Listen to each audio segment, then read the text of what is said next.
passenger electric window's not working up and down. So if I take, I don't want to blow my fuse, but if I push down on it, watch the voltage. Now if I push down on my passenger side window,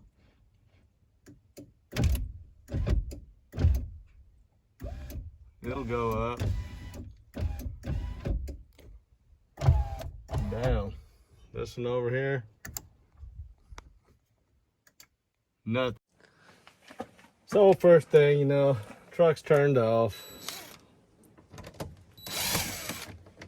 Don't break this stuff. It's expensive if you can even find replacements for it. These things here is like 300 bucks or so aftermarket.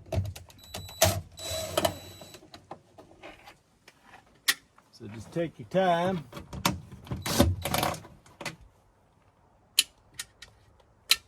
Be gentle. The screws are different lengths.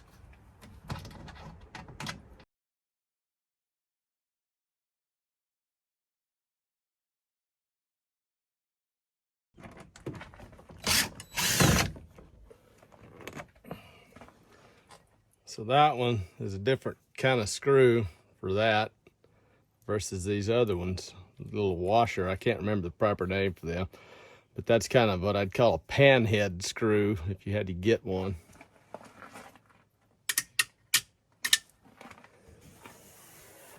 So I'll push my lock down to make this a little easier to get in and out here.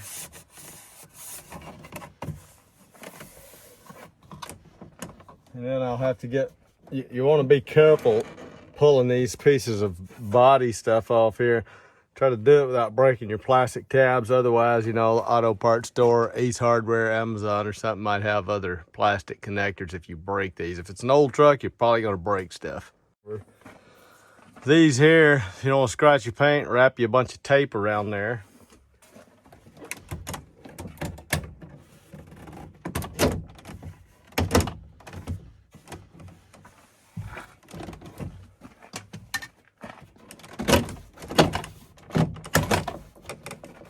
Then you'll pull this out.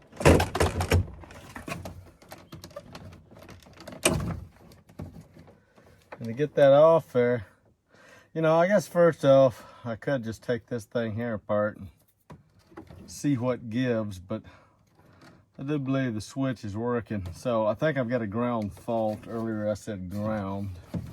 So now that I've moved the wires some, I'm gonna turn the key on. If the window starts working, I'll know I had a ground fault.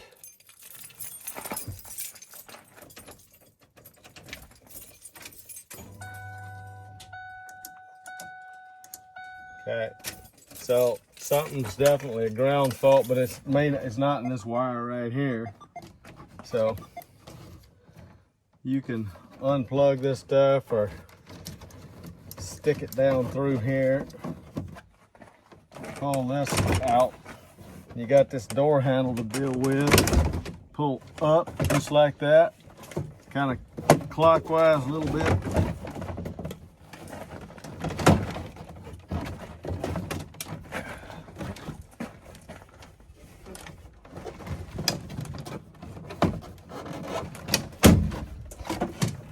Like that. And then you got your door marker wire. Take that bulb out, and them things get really freaking hot. And then you'll have a little tweeter speaker up here.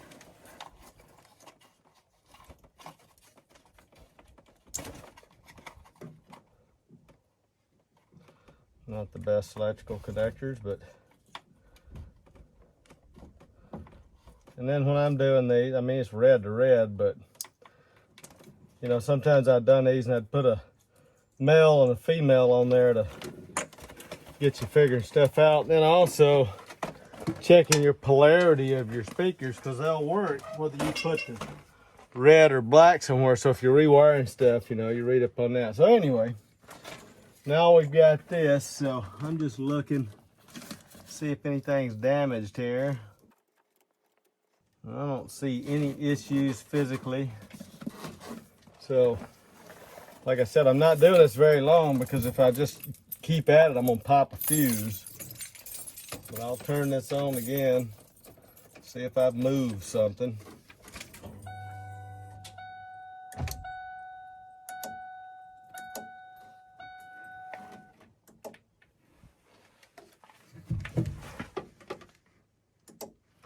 And I can hear something clicking on and off inside of here. So that tells me, that's the capacitor for your radio. That tells me I got power all the way down in here. And then this old stuff here has been taken on and off so many times over the years. Just basically kind of some soft visqueen pretty much. I mean, if you wanted to replace your stuff.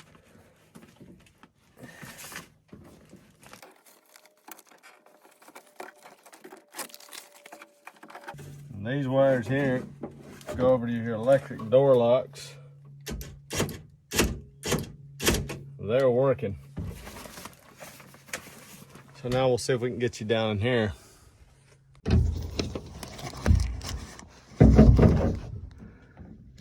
So if you look around in here,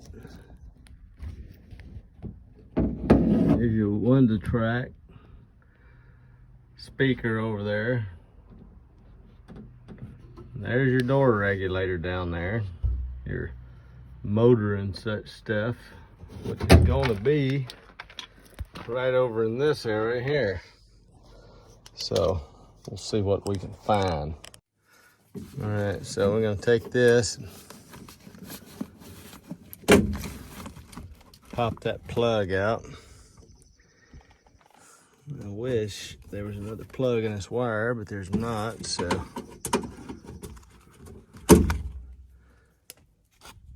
Like I said, that's really hot. If you touch it, you probably burn yourself because it's going, if I don't unhook the battery, it'll be on the whole time I'm doing this. So I want power to what I'm working on, so I'm leaving the battery hooked up. I'm not gonna blow my computer doing this unless there was something really bad, which should not be the case. Shouldn't have anything going to your computer over here. This is a 93. So now newer vehicles, on the other hand, that's a totally different story. My father-in-law was a dealer mechanic for one of the foreign car dealerships. He was telling me one of the young guys had to replace a rear view mirror on a car that had been knocked off, and the young mechanic says to him, "Hey, I replaced the mirror and now it's got some kind of problem that won't go away, blah, blah, blah. What do I do?" And he says, well, you got to go and reset the codes and this, that, and the other, and go into service data. And anyway, an hour and a half goes by. He's still not done. The service manager comes out there and says, "What the heck's going on?" And he says, "Well, you know, there's a procedure. It can't be, impossible." So, "Oh, yeah." So you got to refocus and align cameras, and it's getting to the point to where even with that right to fix thing, people may have the right to fix something, but they won't be able to afford it, or this is just a plug here with a dirt shield on it, and that should go straight to the motor. Either they won't be able to afford to fix stuff, or, you know, basically you're not going to have the tools to do it. He's like, he told me, he said, you could not change the mirror out on that new Honda car at home and get it to work. He said, and I said, well, what if it was out of focus? And he said, no, the camera wouldn't work. The computer wouldn't recognize it all. So this right here should be my fillet going right into the motor. So normally I would think there'd be a third wire here. I don't know, I haven't looked at anything. So that's gonna be wires to my speaker, wires to my light, wires to my tweeter, and then this wire will be going to the door locks. So it should, I guess it should be positive, negative, and then negative, positive, and off, since it doesn't have a ground wire. Sometimes you'll have a wire here, and a ground wire in the middle, and you make this one hot, and it'll go one way, and that one hot, it'll go the other way, and you'll have a common ground. But it looks to me, I'm assuming this is just one or the other here. So we'll get us a T-pin and put some current to it and see what happens. All right, so rather than T-pin, I've got my red. There's two spade connectors here. I got my red on one and my white on the other. So I'm just taking this, hooking it to my positive test lead. I'm hooking my white to my negative test lead. Now don't let these things touch one another, and don't let them touch your truck, because when you hit the switch and it grounds out, you don't want to blow a fuse or something. So now notice that's floating around 0. So if I go left, we're positive 12 volts. And then I go up, it's negative 12 volts. So that's what they're doing. They're just no voltage. Then you got forward polarity, no voltage, reverse polarity. So that tells me that, okay, nothing's wrong in the switch. I mean, I'm sure it's a motor, but we're gonna go through an exercise here. Now, get this out of the way. Let's see, as far as how much current we have. I still hadn't managed to get me a headlight with a connector and all that stuff.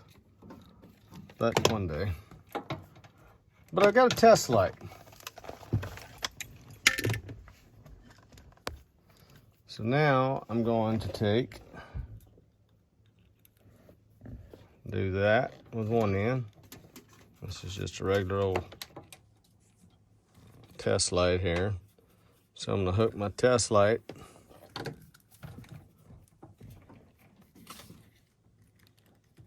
on one of these one of these spade connectors.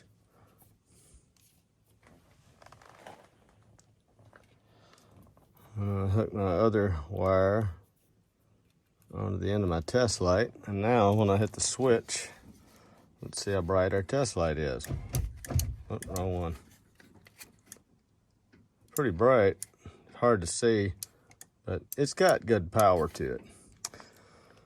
So that tells me, you know, the motor's probably shot, or these wires are grounded out inside the motor. So that means I gotta take that motor out of that window.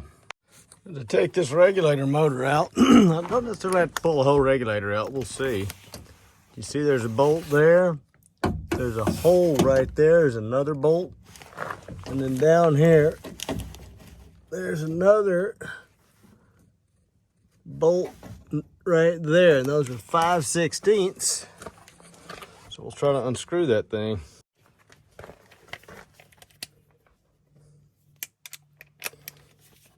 A little extension.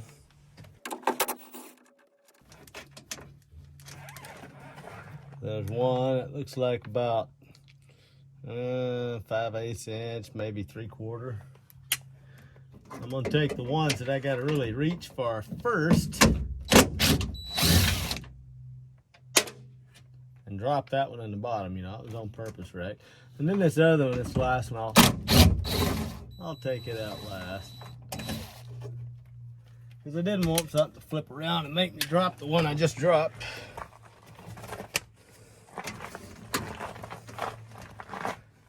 So, now what this is gonna do, your guess is as good as mine. Maybe it's in a bind, maybe it's not. But it should be able to pop out of here. But it might not without kind of winding it around. I don't know, we're gonna see. All right, so I just pulled that thing out, popped off. And the window could fall on you, I suppose. So this thing sits. Sorry for the camera angle there. I just popped it out of it. It sits like that inside, so I popped it out, turned it up, and pulled it out. So it sits like that in the truck. Now on the passenger side, when I replaced this stuff, these gears were all ground off. But this gear looks okay. You can see we just got 2 wires there. So we'll put a little juice to them. I guess we'll see what happens here.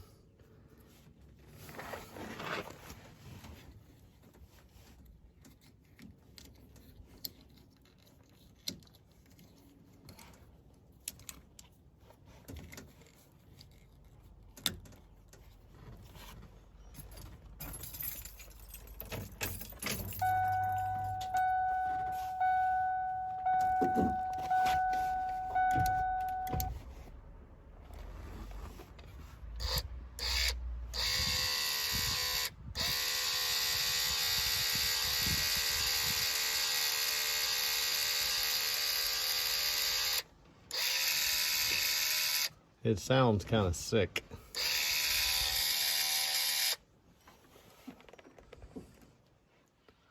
And that right there, some kind of silicone. So I'm guessing these just bottom out. I don't know that they really have any kind of limiters.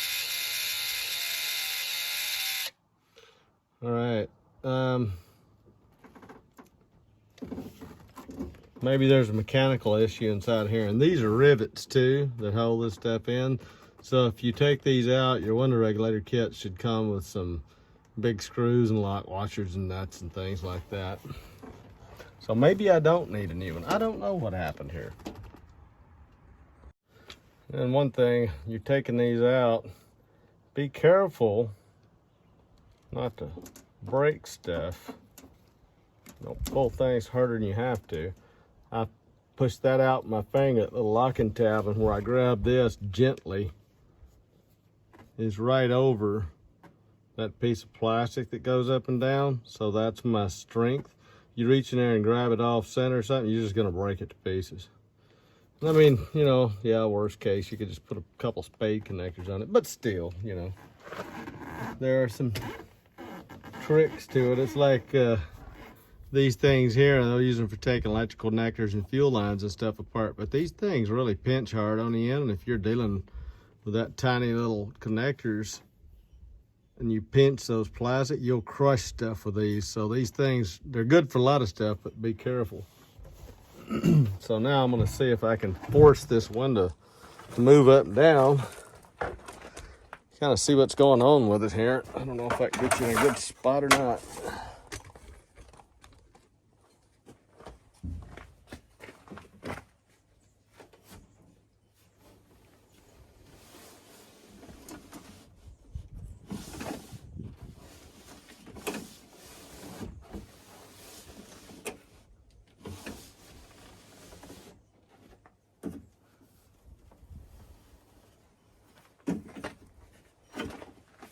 And then watch out about messing with your fingers or something up in here. You'll be squealing like a mashed cat. And this thing could just slam down and break your glass, fall off your track.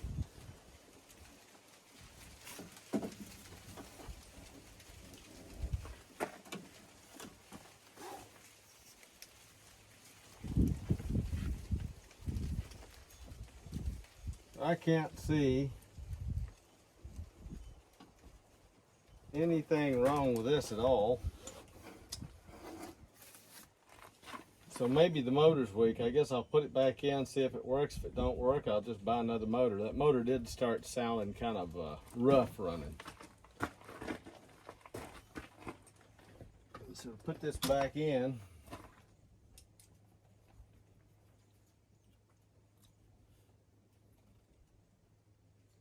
Matter of fact, before I do this, I should check everything in here.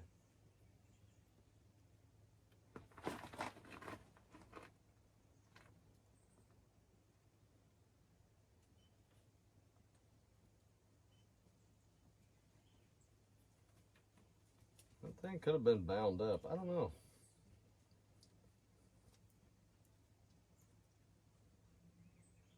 Like it just didn't have the oomph to move it, maybe.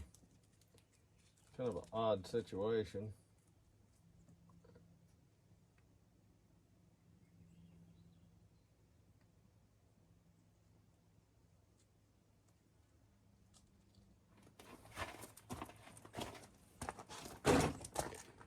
And if you look in here, there's some liquid. So I imagine what's happened, and it's probably just kind of pushed this out. And that right there is probably just metal coming apart inside of here. It's pressed on right here and here. So if I pop that off, I could see what's in there. Maybe we might do that. I'll probably regret it. There's a flat Phillips head screw here. I'm sure this thing's just worn completely out.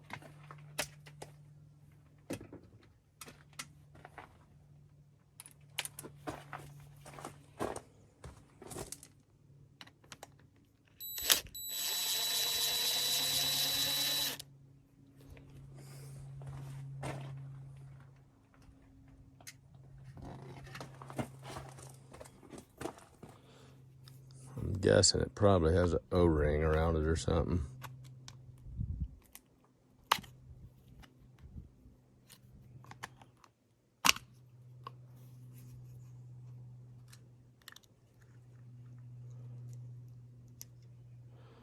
It's got a gasket, paper gasket around it. This stuff here is leaking a little bit. Or does it have a rubber gasket? I don't know.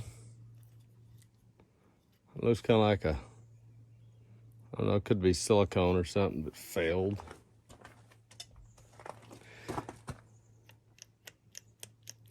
That's an awful lot of slack in that thing. I'm gonna go clean this thing out, some carb cleaner and stuff, and we'll come back and check it out. So this Channel Lock 927, I kind of like these. They work for most everything I've ever done, except you lose the bits.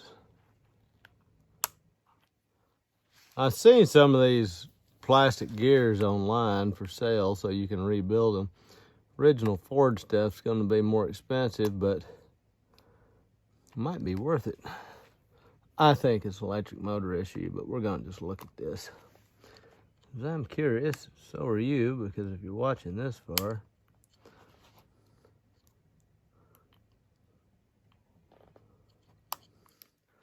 I think my little snap ring deals are probably too big for this. Of course, I lost the rest of my set.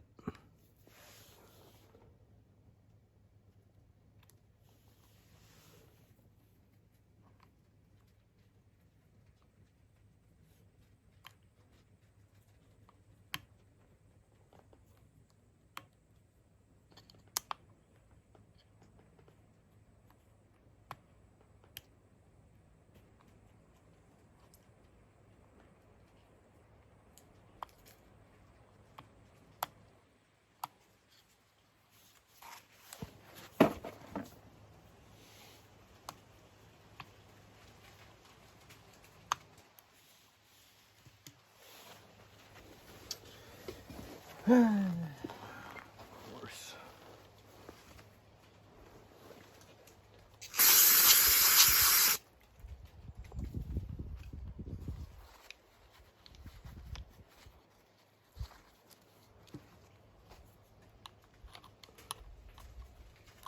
Worst way to do this like that, but might have to if I don't have the right pointers.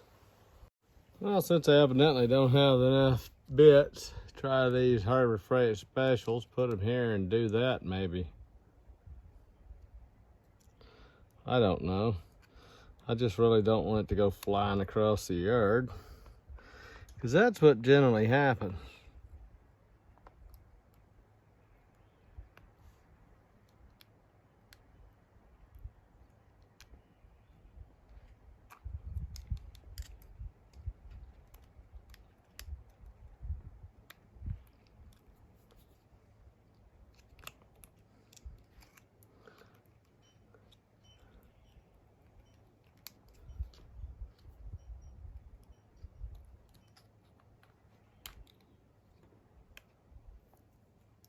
Okay, there you go. And remember, the one on your steering wheel is proprietary. It's $10 and you got to order it from Ford. Nobody in town had one that would work. So we have one gear, and you can see where the ball bearing's kind of riding there. See how it's hammered that out? So that needs replaced.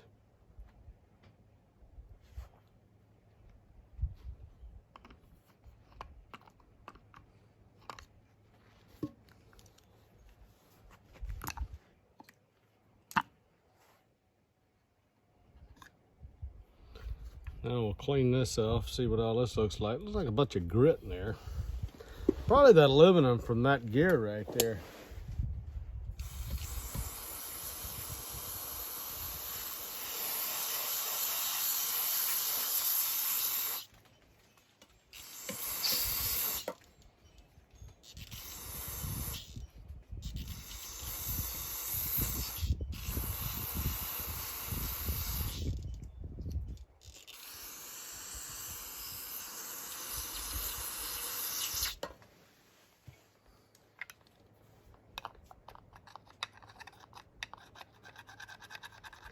Kind of gets expensive blowing this stuff out, since time is not so much money when I'm doing this.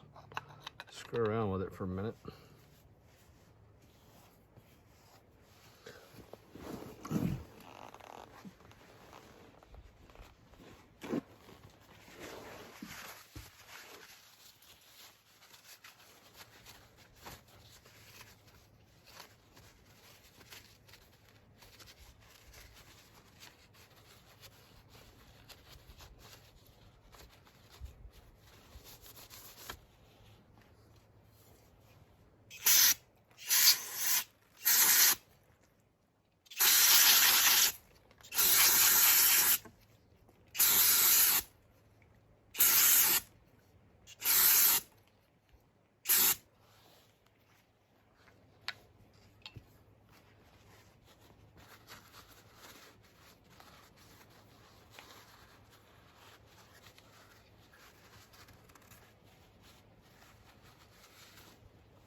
Do I dare take the electric motor apart?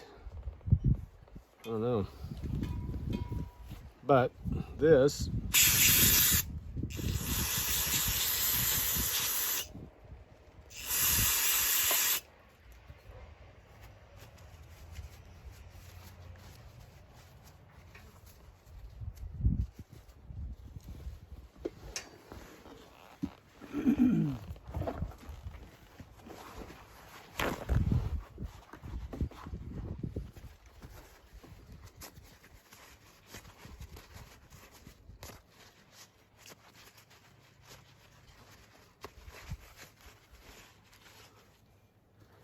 so you can see how those ball bearings have worked themselves into that and mushroomed it out.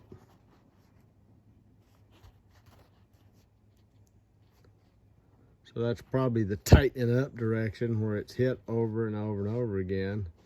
And this is just some kind of soft metal here. Of course, I'm sure the ball bearings are just fine.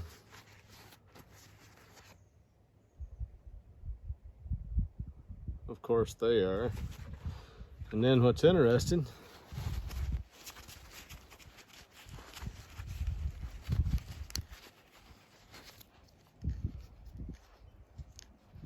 if I look at my plastic piece, I really can't tell any deformation or wear in the gears. I mean, thing looks pretty much like new. So kind of strange that did that, but maybe we'll put it back together and see what it looks like here, how it works. I don't know, maybe re-lubricate it.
No, Brampton's got a point.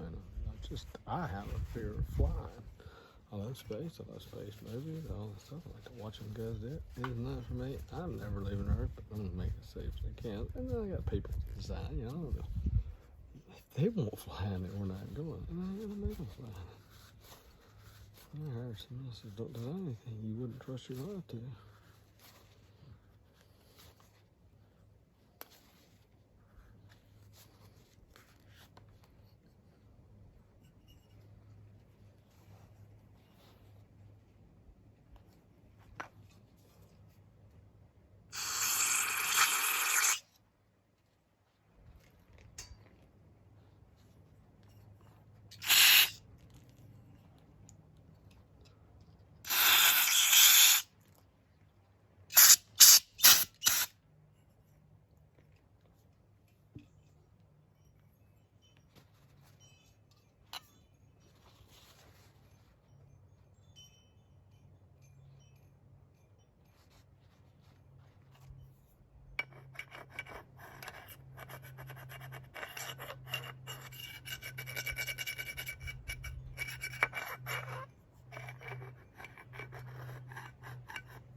Congratulations, what you on here.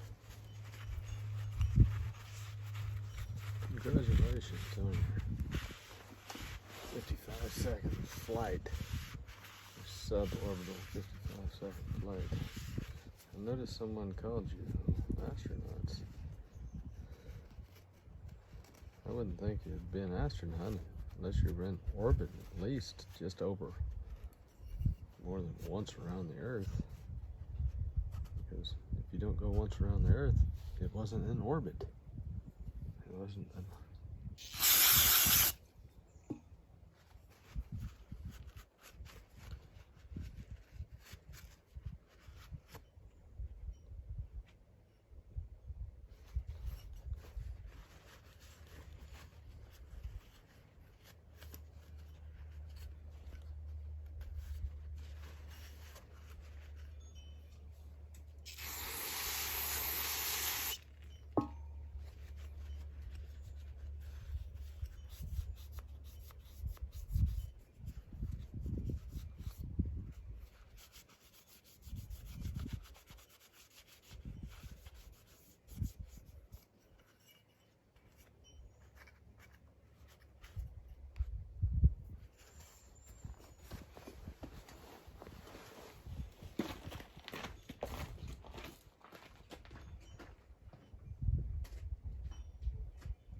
Well, I was wrong. So you want to know why this thing failed? Hang on.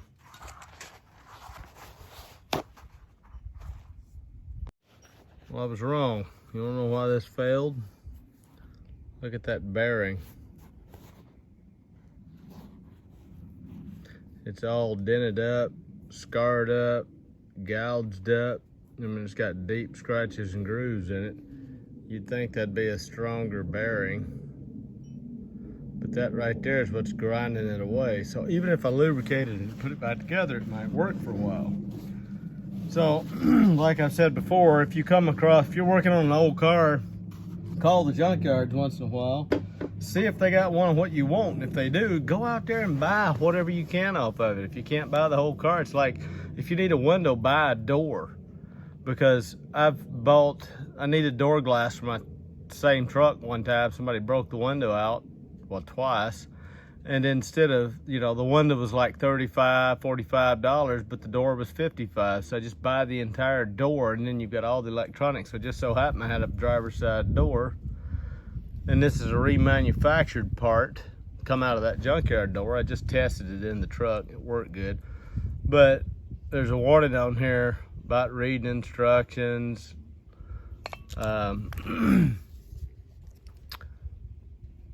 Inspect drain holes at the bottom of the door. Clean if obstructed or clogged. Remove metal chips or debris from any hole drilled performed. So if you have metal chips land on metal and stay there, wherever the metal chip's laying will develop crevice corrosion between the metal chip and the metal surface that it landed on. So you have drain holes in the bottom of your doors. And these trucks, the Fords and the 90s, I know, I've mainly only worked on them. Up around the front fenders, back fenders, doors and stuff, there's drain holes. So when you're washing your truck, you get up there, spray, there's access panels, you'll just scoop handfuls of stuff out, and that's why they rot out.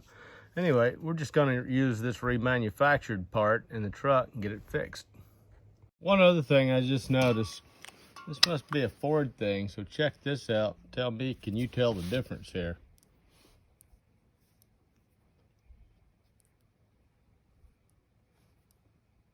That ball bearing is bigger than these other two.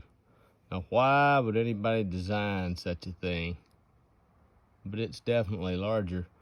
But this bearing right here, you can see all the scars and scratches in it, so that's the problem. So I don't know why anything would have something like that against plastic, unless this is just either a used ball bearing, a defected one that was originally installed in the truck or something, because there's no way that plastic could have forced gouges into this ball bearing and the plastic looking that new. So not sure what went on there. It's like, this thing might have been stuck in there pre-damaged, or maybe somebody replaced a couple ball bearings because they lost some and they're the wrong size. I really don't know. Anyway, that was interesting. It's very noticeable, the difference in size. I just can't believe that. This edge where the wires won't chafe, and this is this cloth tape. If you want that tape like the original stuff, it's Tesa tape 51036. That's TESA 51036. They use it to wrap wire looms, and I guess they use it on some of those expensive European cars and stuff too. It's supposed to be really good stuff, and you do need a knife to cut it. It's a cloth tape for wiring. You might ask, what am I gonna do with the old regulator motor. Well, I'm going to keep it because I may need other parts out of it later. I'm serious. Parts on these old vehicles, you put them in a box and stick them to the side. Even if you don't ever use them, somebody else might need them. And it's amazing how much stuff sells for. I heard some Super Mario's brother video game from 1996 selling for over $100,000 or something today. It's like, what? So, you know, go figure. People are crazy.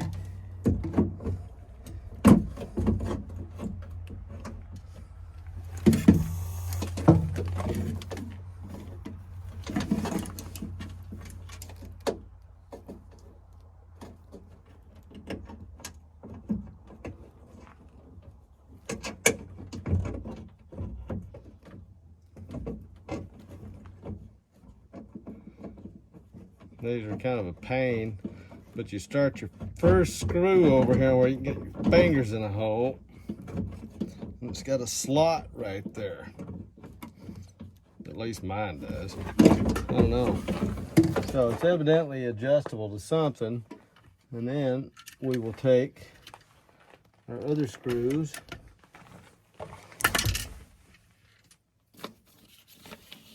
And you can cut yourself.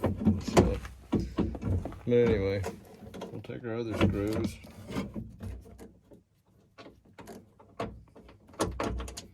Get them shoved through that hole. And I'm just starting these because I want a little bit of slop.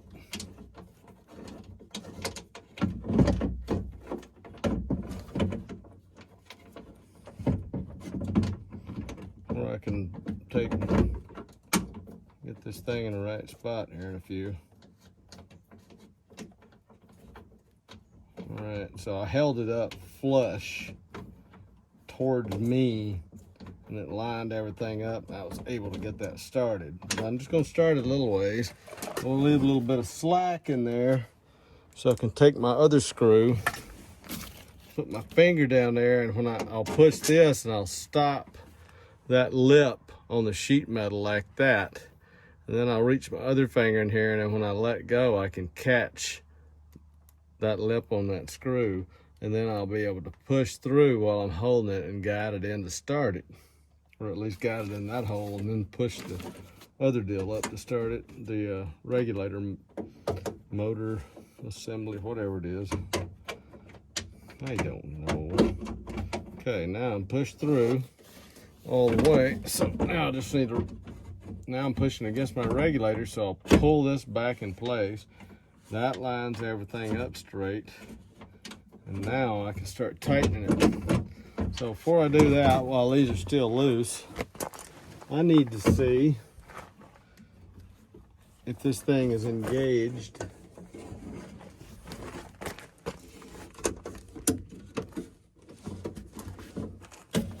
So I'm gonna pull up on my window a little bit. It looks like that's engaged. So, you know, you don't want it way out of pocket there. See if there's any slack in this thing. I don't feel any slack. I might lubricate some stuff here in a little bit. So now that I've got all these started, I'm holding it over, I'm putting pressure on it that direction because the gear's got to engage that other partial gear on that window assembly.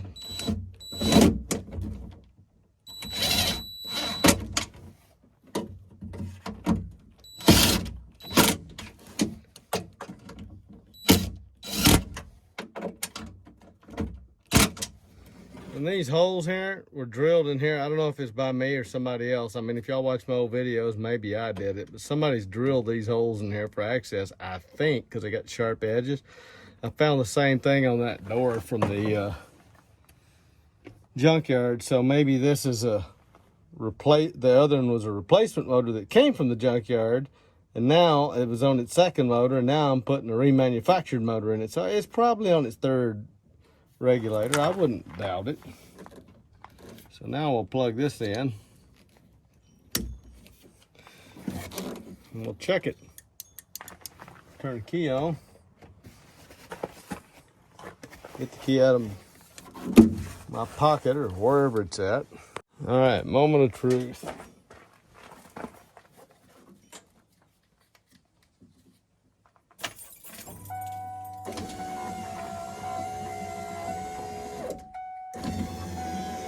Much better. When these old windows go down, stop. Bring it up. Stop. Because they don't have any regulator. They're just pushing as hard as they can until you let off that button. They're not like these new cars. So, okay, and then they're putting it back together is reverse, you know, clean everything up. And then, you know, a little duct tape around there where you had to cut into. And I hung this portion here that goes over the door handle. I just hung it up on the vent window thing. And anyway, there you go. So I hope that helped somebody. And it's like new again. I think might put some silicone lube up here, dry silicone, and then a little bit of lube in that track down there. All right, so we put our regulator back in here. We pushed it up hard. We rattled it down. So, you know, you've got your factory stuff here.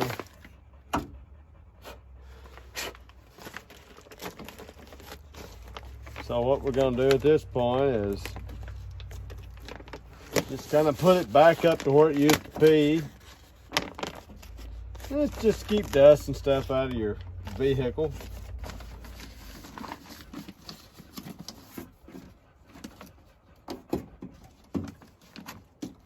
We'll get us a little duct tape, go across there and put these things up. Actually, no.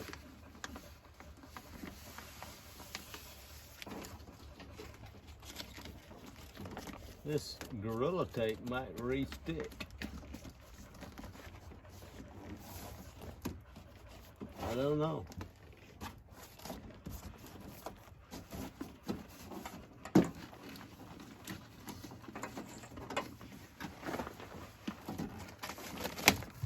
No, probably not.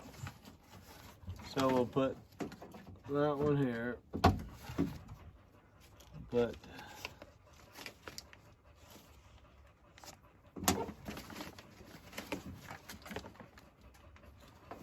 might be one up there.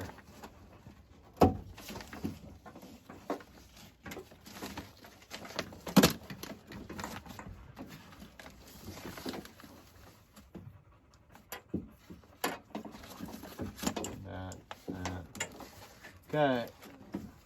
So there we go. We got one under your door handle goes there.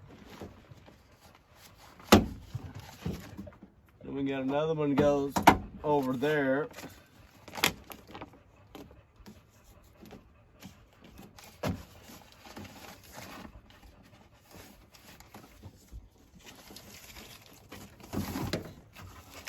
This is kind of garbage at this point, so we'll put some more duct tape up there.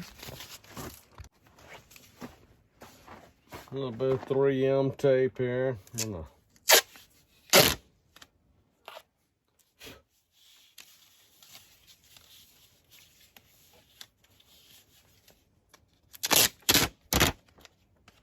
Use some of this for something else besides that. Or not.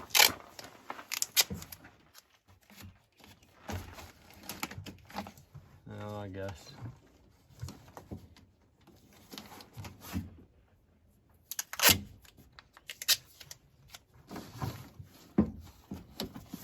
You know, you people that go out there and ride around the dirt and dusty roads and things like that, or maybe drive around in the southern United States where it's really dusty, or maybe you live on a gravel road or whatnot. I mean, even then, you you probably want to pay some special attention to kind of putting this tape and stuff back, because it'll keep the dusty environment out of your vehicle, and that can be kind of nice for you while you're driving, your overall air quality, things like that. These old vehicles didn't necessarily have the best air stuff, you know. They're more interested in make them look good, make them run good, and technology just came a long ways in several decades, but way back when, you know, they didn't really put a whole lot of thought into this stuff. So, you know, a little bit of duct tape can help. I mean, if you look at the stuff they peeled off of here, it should kind of tell you. And then you see all this stuff. It's like the Bride of Frankenstein up here with stuff. And every time I get in here, it's a little bit more duct tape or something. But you just tear it off, put some more on. One day the whole truck will be made out of duct tape, be going down the road on wheels like that, but whatever. Anyway, we do that, we keep some of the dust out of the truck. Now, we're gonna put the door back on, but you know, we don't have the holes in our duct tape or whatever where it goes. It seems like they always move every time you turn around. And then as far as these go, you know, you'll see I put a screw here to kind of hold that in place because it didn't want to go.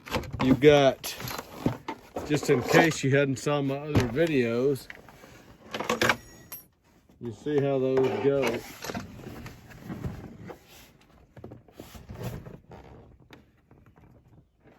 And they'll hold down into the panel. So I bought these online. I cannot for the life of me remember where. It might have been Jegs. I think it was Jegs. But I'm not sure. Anyway, we're gonna come up here. I'm gonna plug our speakers back up. So let's see, red to red, red and black to red and black. And then we're gonna go, uh-oh, wait, nope. Backwards, otherwise I'll be cross-talking. So we get red and black to red and black. And then we got red to red. If you hook them up backwards, they'll still work, but they cancel out the other speakers, so your stereo system will sound funny. Oh my goodness.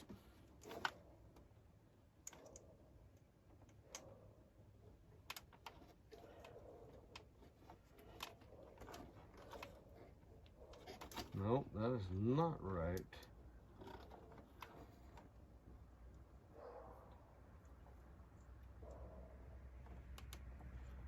There we go. So I got that. Now I'm gonna fish this up through here. So you just turn it like that, sideways. Don't be breaking wires. Have your key turned off or your battery disconnected, one or the other. Don't yank on it, pull it, force it. Got that through. Then this little hot thing here that'll burn you. Look where your tabs are. You line them up in the holes. Give a little turn. I was going to get some LEDs, but for whatever reason I didn't. Do not put LEDs in the brake lights on these trucks, because the cruise control stopped working and you will have all kind of computer issues. I don't know if you load them right if they'll work or not, but I tell you what, it was a freaking nightmare when I did it. Okay, so I go underneath there, I go over here, I'm looking at this.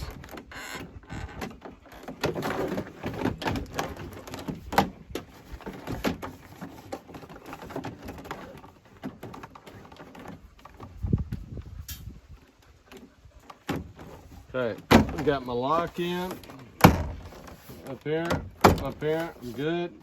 And you got to get all your plastic deals lined up in the right holes.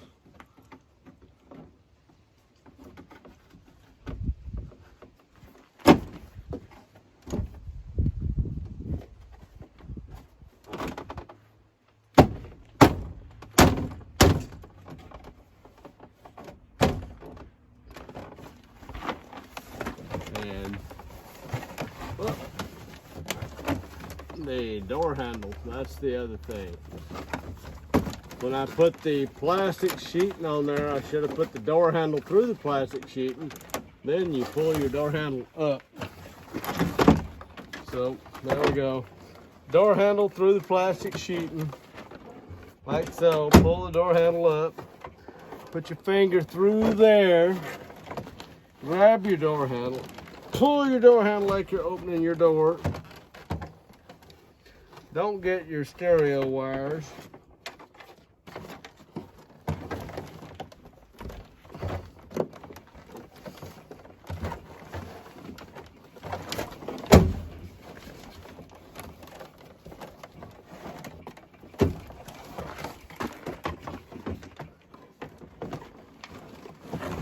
So you pull your door handle up with your hand, get it through there, then let it go.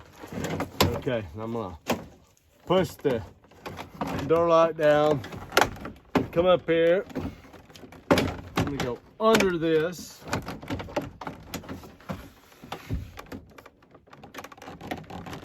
Go over the top of our door lock, lift up on the right side. Now, we're set. Then we're gonna go around. And don't just go banging on it.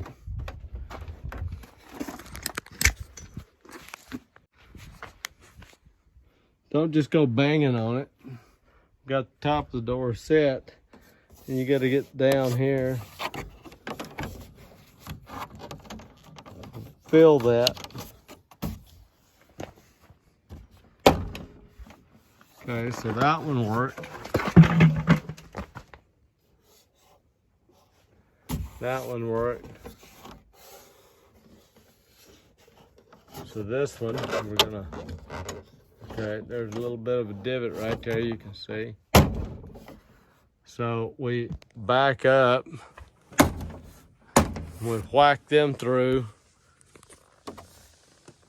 That'll work. Now we get over here.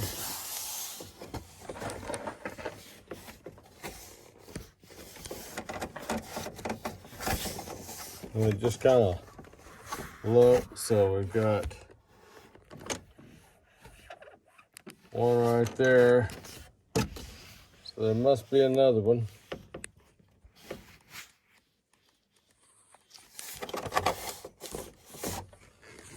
So we'll use our fingers, we'll line it up, you know, feeling for the divot, pointing away, and then we'll line up the point with our fingers like this. Get it lined up on it and just tap it in. Don't beat it in. I guess I should show you this. So just as you go, you know, you don't do them very tight. If you gotta take them up, you do it with a handheld screwdriver, because you strip all this stuff out. And I put a little bit of lubricant on all the screws. I'm gonna put them back in there and they'll be okay. You know, keep them from rusting and stuff like that. Anyway, let's see if this thing works now that I've got it all back together.